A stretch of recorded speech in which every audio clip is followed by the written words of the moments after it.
보시면서 인사 나누시겠는데 당신의 얼굴 보니 하나님을 보는 것 같습니다.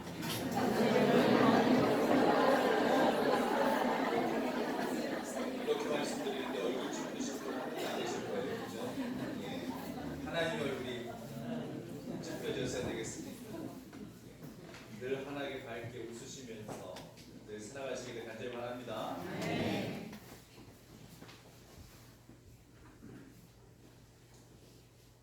아브라함이 누굴 낳았죠? 이삭을 낳았죠. 이삭이 또 누굴 낳았어요? 에서와 야곱을 낳았습니다. 에서와 야곱 중에서 하나님께서 택하신 하나님의 기업은 누구였습니까? 야곱이었습니다. 오늘 이삭이 본인은 야곱인 줄 모르고 에서인 줄 알았는데 지금 누구에게 축복을 하는가 하면은 야곱에게 축복을 하고 있습니다. 근데 얼마나 지금 절실하게 또 간절하게 이렇게 또 지금 야곱을 축복하는지. 오늘 인상적인 이 말씀이 내 아들의 향치는 여호와께서 복 주신 밭의 향치로다. 이 말씀이 굉장히 인상적입니다. 내 자식은 똥을 싸도 이뻐요, 안 이뻐요? 네? 내 손주는 똥 싸도 이뻐요, 안 이뻐요? 이쁘죠? 언젠가 저희 막내가 기저귀 차고 있었을 때 똥을 쌌어요. 부모들은요, 기저귀에 똥 싼 거 보고 절대 더럽다고 이야기하지 않습니다. 오히려 좀 역설적이긴 해도 이쁘다고 합니다. 아마 키우시면서, 자녀들을 키우시면서, 손주들을 키우시면서 아마 한 번쯤 이 말씀 하셨을 것 같아요. 아이고 내 새끼 똥도 이쁘게 싸네. 얘기 안 해보셨을까요? 해보셨을 거예요. 분명히 기억이 잘 안 나셔서 그렇지 한 번쯤은 분명히 꼭 이야기하셨을 거예요. 부모는 정말 그렇더라고요. 그런데 저희 막내가 기저귀에 똥 쌌을 때 지 오빠들은 동생 똥 기저귀 한번 갈아주라고 했더니만 질색팔색을 하더라고요.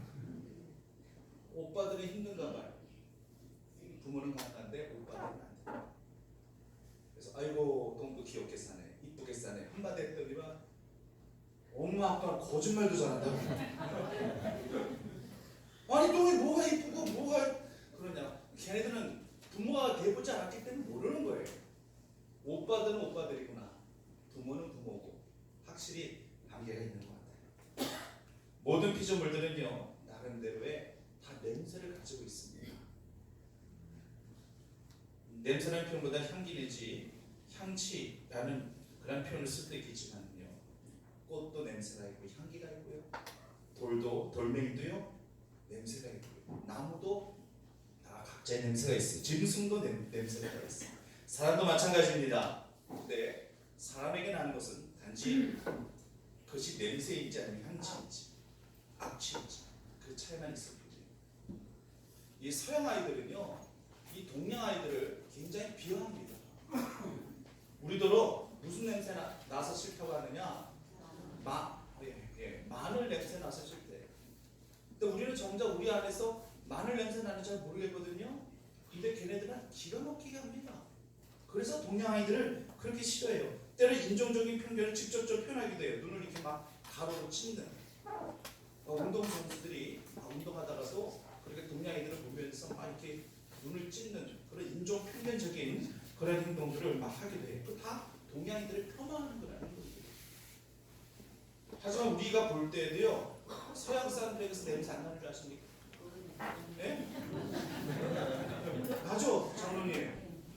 저 언제 한번 제가 고생했냐면요, 비행기를 타고 이제 그 러시아까지 이제 경유해서 러시아를 갔는데 이 러시아 젊은 청년이에요.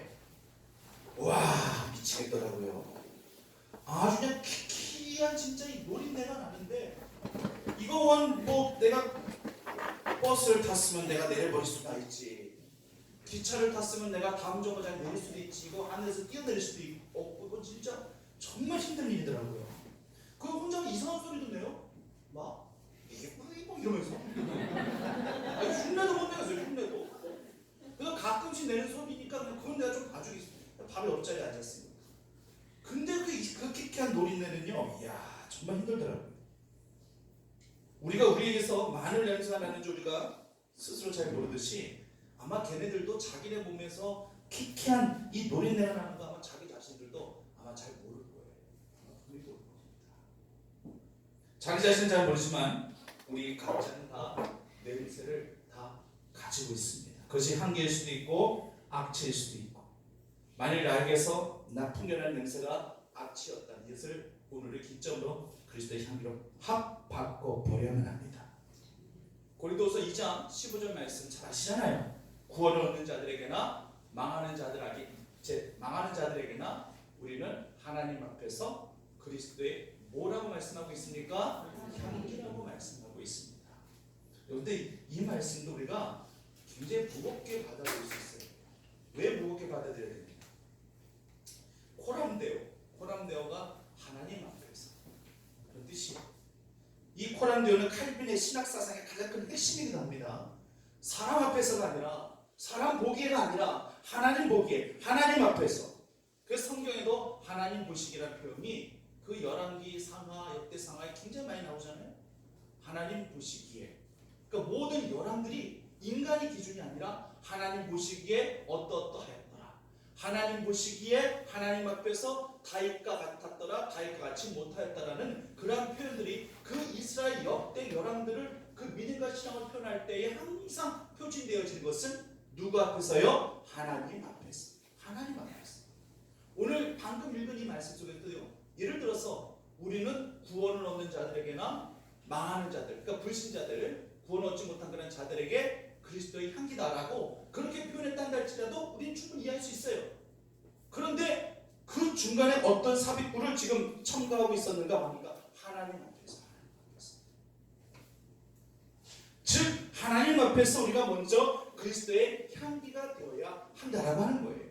하나님이 인정해 주시는 그런 그리스도의 향기가 되어야 한다라고 하는 것입니다.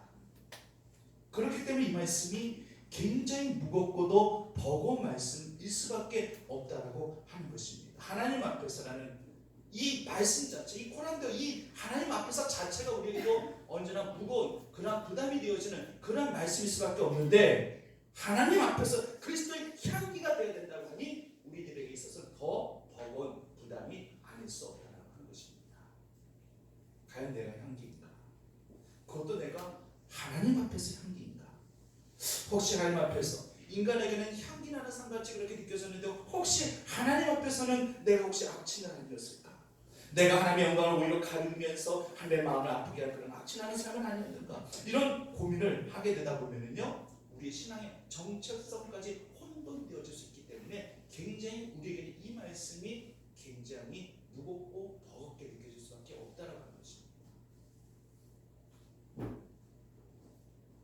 아브라함과 이삭을 보게 되면 정말 하나님 앞에서 향기 나는 삶이었고 향취 그 자체였습니다. 모리아산에서도 아브라함과 이삭의 합작품으로 말미암아 여호와 이레의 축복을 받았어요.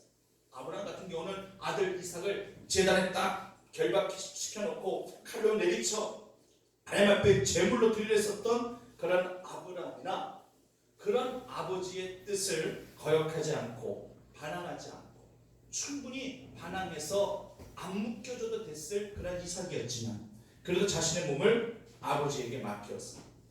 내 죽음조차도 아버지의 손길 가운데 그도 그런 식으로 그렇게 순종하려 했었던 그런 이삭이나 모두 다 하나님의 향기 나는 모습 그 자체였음을 우리가 분명할 수가 없어요. 조카 롯에게 먼저 좋은 땅 선택할 수 있도록 네가 우하면 나는 잘할 것이고 네가 장은 나는 우할 것이고 너가 먼저 선택해라. 모든 거리조차 양보하려 했었던 넉넉한 성품의 소유자 아브라함이나 자신의 목자들과 그날의 목자들이 서로 이 우물물을 다툴 때에 자기 것이라 고집하지 않냐고. 우리가 봤단다 할지라도 자기네 지경이라 그렇게 계속 우긴단다 할지라도 그냥 줘버려. 우물물 다 줘버리고 다른 곳을 찾아 다른 우물을 또 찾는 그런 넉넉한 성품의 소유자 이삭은 정말 하나님의 향기 나는 향취 나는 그 삶 그 자체였음을 우리가 고백할 수밖에 없다는 것입니다. 요즘 일어나는 다툼이 어떤 것인가요? 순한 양이 되기보다는 고집센 노새가 되어버렸기 때문에 그런 다툼이 일어나는 거예요. 그래서 자기 것을 쉽게 포기하지 않습니다. 그래서 권리를 찾기 위해서 때론 내 이익을 포기하지 못하겠기에 그래서 자꾸만 다툼이 일어나게 되더라고 하는 것입니다. 이런 다툼이 있는 곳에 과연 그리스도의 향기가 진동하겠습니까? 교회 공동체라고 해서 그리스도의 향기만 드러날 것이냐? 그러면 오죽 좋겠습니까? 인간 냄새나는 악취는 그의 내에서는 정말 없어야 되는데 과연 그런 악취는 교회 내에 전혀 없는 것이구나. 이 질문 앞에 우리는 많은 것들을 생각하게 하지 않습니까? 현실은 정말 그렇지 않다는 것을 우리가 한국교회 현실을 보면서 우리가 그대로 고백하게 되는 거 아니겠습니까? 교회는 절대 이익 집단이 아닌데 자신의 이익 추구를 위해서 때론 당을 만들고 파벌을 조장하고 때론 폭력배들을 동원하기도 하고요. 사설 보디가드를 그렇게 고용하기도 하고요. 그렇게 서로 대치되면서 대체 뭐 하자고 하는 것인지 과연 이런 교회들의 모습 속에서 과연 그리스도의 향기 향취를 과연 발견할 수 있게 되어진 것인지 이런 교회들이 얼마나 많은지 성전은 만민의 기도하는 집이 되어야 된다고 예수 그리스도께서 말씀하셨습니다. 만민의 기도하는 집은요 그리스도의 향기만이 진동하게 됩니다. 그래서 은혜가 넘치는 거예요. 그런데 강도의 구렬로 만들어버립니다. 온갖 상인들이 들어와서 온갖 악취를 풍기면서 매매하는 그런 장소로 변해졌을 때에 예수님도 참지 못하셨어요. 참을 수가 없었습니다. 그래서 예수님께서 예루살렘 성전 안에 들어있는 그 모든 것들을 다 어떻게 하셨나요? 뒤집어 엎어버리셨어요. 그거 다 내쫓으셨던 것을 우리는 기억합니다. 향기가 있어야 될 그 자리에 내 집은 기도하는 만민의 집이 하나님께서 정말 자신의 몸이라 보기까지 그렇게 지칭하셨던 예수님께서 지칭하셨던 그 하나님의 성전이 향기가 있어야 될 그 자리에 악취만이 진동하게 되니 예수님께서 견디실 수도 없으셨던 것이었습니다. 본문에서 이사는요 이렇게 축복하게 합니다. 내 아들의 향취는 복주신 여호와의 복주신 밭의 향취로다. 성도님의 삶 가운데 속에서 복주신 밭의 향취가 넘쳐나기를 간절히 바랍니다. 아멘. 우리가 좋은 향수를 써도요 저는 향수에 대해서 잘 몰라요. 뭐 향수를 이렇게 매일마다 바르는 사람도 아니에요. 그냥 어쩌다가 한 바르고 싶다라고 그렇게 느낄 때 그렇게 또 선물로 받은 그런 향수를 또 뿌리기도 합니다만은 어떨 때는 그 향수의 향이 좋아서 그 향수의 향에 매료되어질 때도 있을 수 있어요. 요즘 저는 이 또 원두 커피의 이 원두 향이 좋더라고요. 그래서 그 원두 향에 매료되어 그 원두를 아예 그냥 차에다 옆자리에다가 두고서 향기로 진동하게 합니다. 하지만 그런 향은요 절대 오래가지 못하더라고요. 분명한 유효기간이 있더라고요. 하지만 주님의 향기, 주님의 향취는 유효기간이 없습니다.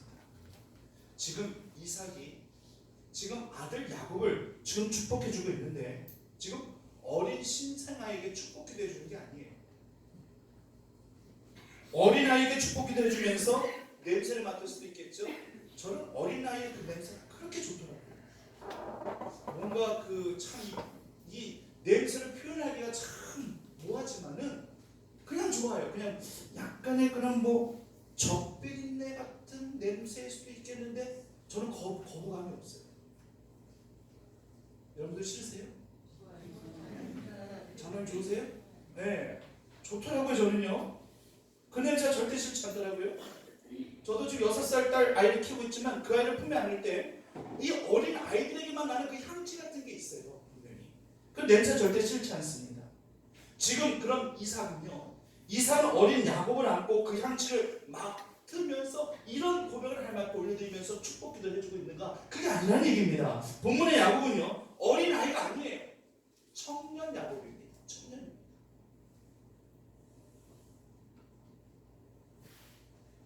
청년이라면 어린아이에서 나는 그런 냄새 이게 다 사라진 지 오래예요. 오히려 청년 정도 되면은요 또 그들만의 또 특유의 냄새도 있을 수 있습니다. 이것은 절대 향기 내지 향취라고 그렇게 표현하지 않아요. 오히려 제 기억을 좀 더듬어 보니까 오히려 저희 어머니께서는 저와 4살 아래 동생이 청년 시절에 같이 이제 잠을 자면서 같이 방을 썼을 때 저희 어머니가 그런 말씀하셨던 기억이 나요. 여러 번. 야, 니네 방에 들어오면 왜 이렇게 호라비 냄새가 나요?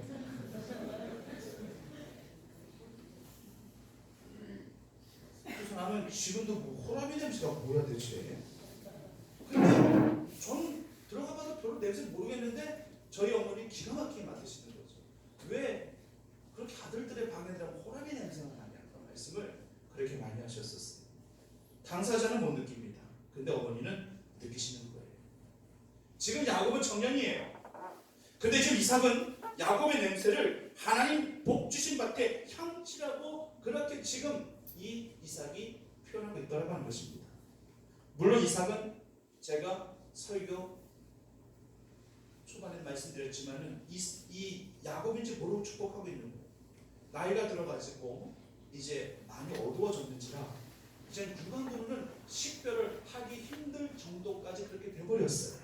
그래서 이제 자신의 삶도 얼마 남지 않았다는 것을 알았기 때문에 이제 축복을 해주기 위해서 에서를 찾고 있는 거예요. 근데 이 아들이 지금 에서인지 야곱인지 육안으로는 지금 전혀 식별을 못하고 있는 그런 상태입니다. 그렇기 때문에 뭘로 알아야 되느냐? 음성으로 알아야 됩니다.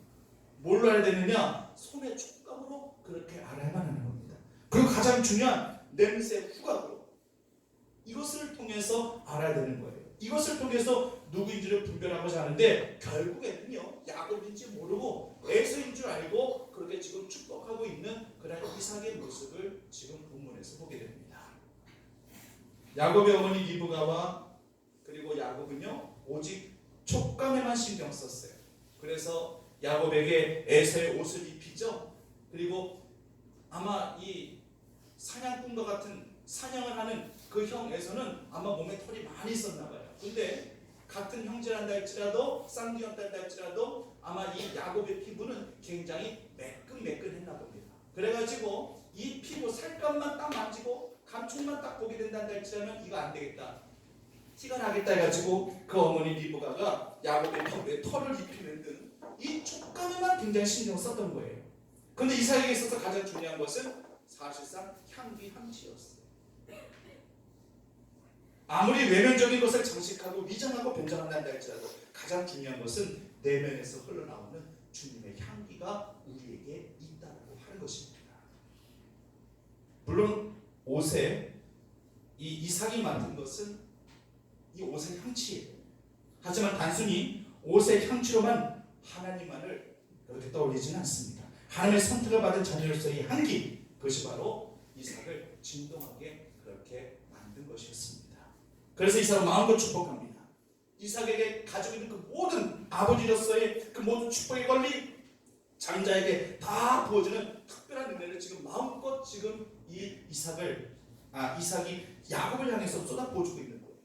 그 축복이 무엇이냐? 먼저 그 축복의 내용들을, 기도의 내용들을 살펴보게 되면은 28절 말씀에 보면은 뭘 먼저 의미하고 있냐? 하늘의 이슬, 이것을 먼저 축복하며 기도하고 있는 그러한 이 이삭의 모습을 보게 됩니다. 여러분, 이슬은요 축복의 상징이에요. 저희들은 이 이슬의 소중함을 잘 모르지만은 이 이스라엘 서부 네게부에 있는 이 칸 유니스라는 이 지방에는요 이 겨울에 굉장히 비가 오지 않기 때문에 수박뿐 아니라 열대, 여름 곡물, 또 옥수수, 참깨 이런 것들까지 다 이슬로 받아가지고 그렇게 재배한다는 얘기예요. 저는 기술적으로는 잘 모르겠습니다. 어떻게 그렇게 온 사면에 내리는 이슬을 어떤 식으로 받아가지고 어떻게 이렇게 작물을 재배하는지는 저는 그런 기술적으로는 잘 모르겠지만은 그 책에 보면은 분명히 이런 식으로 이슬을 그렇게 받아가지고 참깨나 여름 곡물들, 옥수수, 수박들을 이렇게 지금 재배를 한다는 얘기예요. 김종성 장로님, 이게 지금 가능한가요? 그때? 우리 상식 갖고는 좀 힘들어요. 그 이슬을 어떻게 받는지 일단 모르겠어요. 좀 더 깊이 연구를 해보면 모르겠지만은 이것을 통해서 이슬로 작물을 그렇게 경작한다는 거. 그렇기 때문에 이슬이라고 하는 것은 바로 축복의 상징이라는 것을 우리는 분명히 알아야 된다는 얘기죠. 기드온이 하나님께서 내가 너를 사사로 만들어주겠다, 사사로 내가 써야 되겠다 했었을 때 어떤 표적을 구했죠? 이슬 표적을 구했습니다. 그만큼 이슬이라고 하는 것이 축복의 상징임을 이 기드온도 알고 있었기 때문에 이슬을 가지고 하나님 앞에 그렇게 표적을 달라고 그렇게까지 구하였었던 그러한 기도를 우리가 살펴보게 됩니다.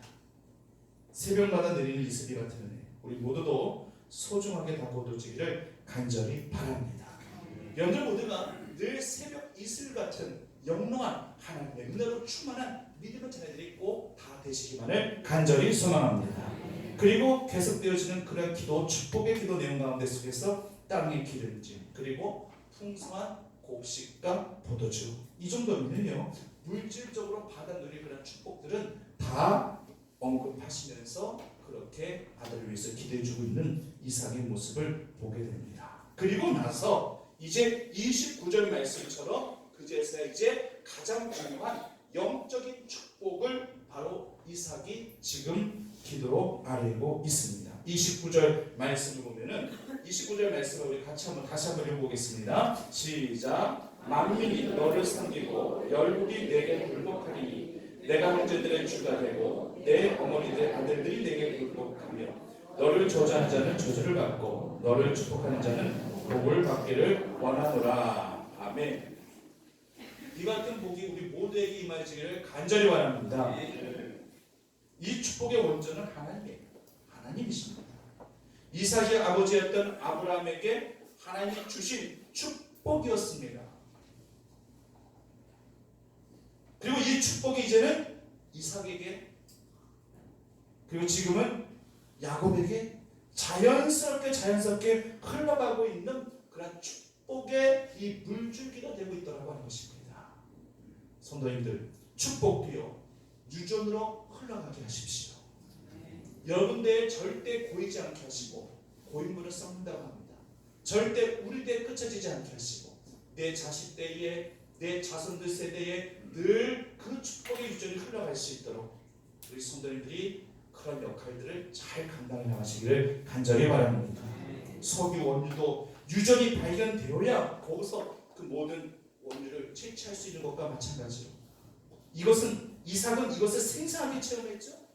생생하게 체험했죠. 싸움이 있을 때, 다툼이 있었을 때에 이삭은 우물물을 줘버려요. 그리고 그곳을 떠나 다른 곳을 팝니다. 그런데 이삭이 파는 곳곳에는 언제나 우물의 수맥이 흐르는 곳이었어요. 그래서 팔 때마다 거기서 우물물이 솟아났습니다. 그렇다 한다 할지라면 이삭이 수맥을 알고 발견했냐? 아니요. 이삭이 어떻게 알겠어요? 이삭이 뭘로 알겠어요? 이삭이 파는 그곳이 수맥이 되는 것입니다.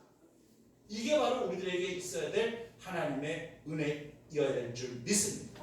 여러분들이 파는 곳이, 여러분들이 머무는 곳이, 여러분들이 발 닿는 곳이, 그것이 바로 은혜의 수맥이 되어지기를 간절히 바랍니다. 그런 은혜와 그런 축복 가운데 우리가 하루하루를 살아가야 된다고 하는 거예요. 물론 하나님의 축복이라고 하는 것은, 예를 들어서 마태복음 13장 44절 말씀과 같이 그 천국의 비유를 말씀하시면서 한 사람이 밭에서 열심히 하다가 그 밭에서 보화를 발견했죠. 그래서 그 보화를 발견한 후 그 보화를 숨겨두고 기뻐하여 돌아가서 자신의 소유를 다 팔아서 그 밭을 샀다라고 그렇게 말씀하고 있죠. 그렇기 때문에 그 숨겨진 그 하나님의 보화를, 그 숨겨진 하나님의 축복을 우리가 발견하는 것도 그것도 틀린 말은 아니지만은 저는 여러분들에게 오늘 말씀과 같이 이것을 그냥 그대로 선포하고 싶습니다. 여러분들은 아예 아브라함처럼, 이삭처럼, 야곱처럼 축복의 근원이 되시기를 간절히 바랍니다. 여러분이 은혜의 수맥이 되시기를 간절히 바랍니다. 우리가 축복의 근원이 되고 우리가 은혜의 수맥이 되어진다 할지라면 구태여 다른 곳을 찾아서 그렇게 다니려 할 필요가 없는 거예요. 하나님께서 그런 축복권을 우리에게 허락해 주셨기 때문에 그런 건세 가운데 우리 자녀들에게 그런 축복권이 유전으로 흘러넘쳐나게 되어지도록, 그래서 대대의 계대의 은혜와 축복이 늘 차고 넘쳐날 수 있도록 하나님께서 그렇게 역사하시고 은혜를 더하게 하여 주실 줄 분명히 믿습니다. 이제 말씀을 마무리합니다. 우리 모두가 정말 주님 앞에서 정말 인간 앞에서가 아닌 먼저 하나님 앞에서 그리스도의 향기가 되기를 간절히 바랍니다.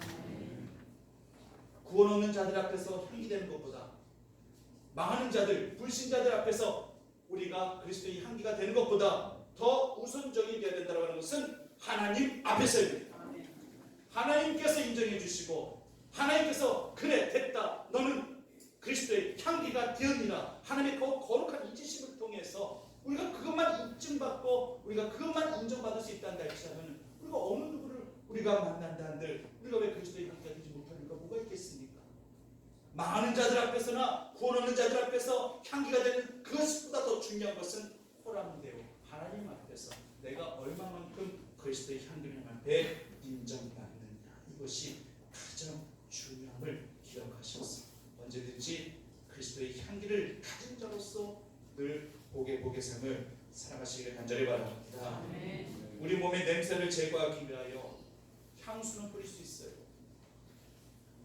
하지만 우리 영혼의 향수는 결코 사람이 제작하여 만들 수가 있는 것이 절대 아닙니다. 우리 영혼의 향수는 우리가 성령님의 도움을 받아 우리가 만들어갈 수 있어야 할 것입니다. 이미 향기라고 그리스도의 향기라고 하나님께서 우리를 인쳐주셨다는 데 그 향기가 그 향기의 진동을 통하여서 많은 이들을 주님에게로 돌아오도록 할 수 있는 그러한 징검다리 역할들을 우리가 얼마만큼 은혜 가운데 잘 감당해 나가느냐. 앞으로 우리 각자의 삶 가운데 속에서 하나님의 복 주신 그 밭의 향취가 차고 넘쳐났어. 하나님이 쏟아부어 주신 그 이세계 같은 은혜와 기름진 은혜 그리고 모든 것들을 책임져 주시는 은혜 너를 축복하는 자를 내가 축복할 것이고 너를 저주하는 자를 내가 저주할 것이라는 이 같은 하나님의 모든 것들을 책임져 주시는 이 은혜가 우리 충북교회 성도님의 삶에 위에 가득 넘쳐나게 되어지기만을 간절히 축원합니다. 사랑하신 아버지 하나님